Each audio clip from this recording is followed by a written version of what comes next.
I know God created football. Yeah, because in football, you got two opposing teams, and they're trying to score a touchdown, and the person is trying to stop them from making a touchdown.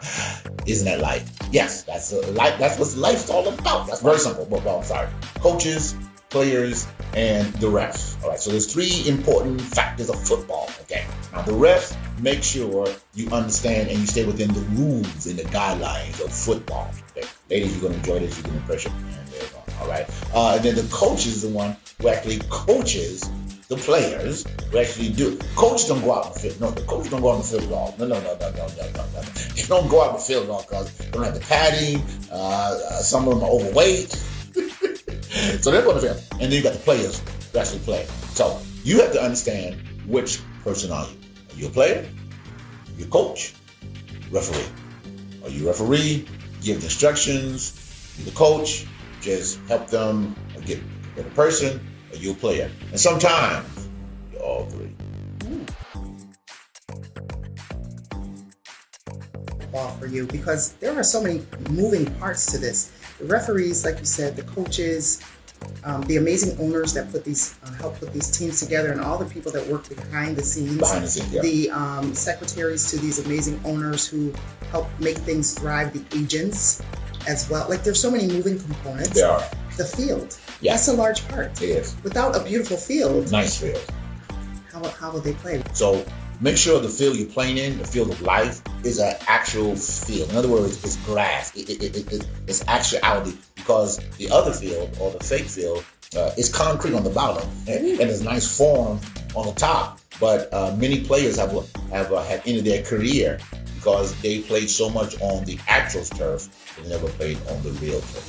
You were injured because you were not playing on a real field. You were not playing. And a lot of times we are in games, or we are in situations that, you know what, this is not mine. Or someone got you on a field that they are used to doing, manipulating, jealousy, envy, hatred, but that's not your field.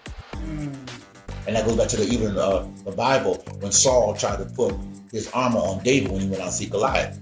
David said, this ain't me. And so you got to understand is that you win games every time when you are doing you, when you're understanding you. When you try to understand someone else's play, someone else's game, you're going to lose that on.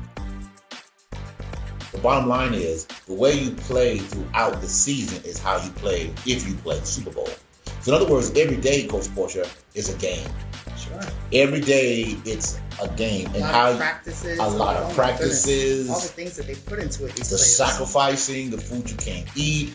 One thing Tom Brady, who just retired this year, is happy about. He can eat.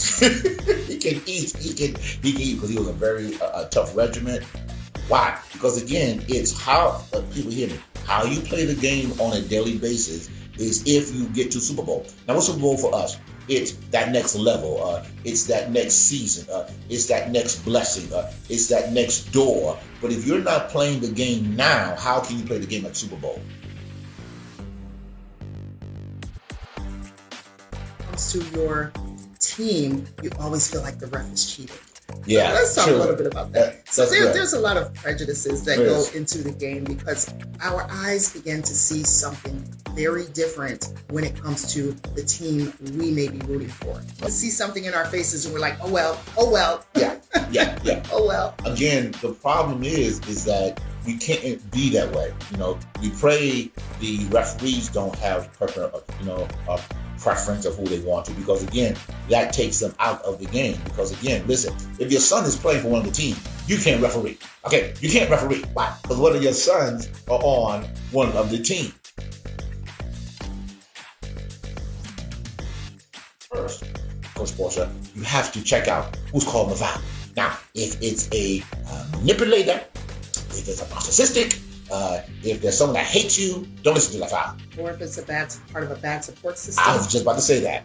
You got to make sure that whoever's calling that foul on you is a good support system. Mm-hmm. And they're going to teach you after they call that foul. There you go. What lessons were learned? Because again, it's getting better. Why? Because I'm trying to get to a place. I know I'm perfect.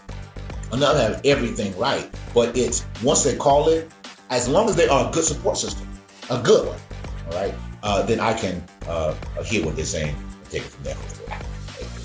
All right. But he's really understanding is that you're in the game, right? So now that they've made it to the game, what are we doing from there?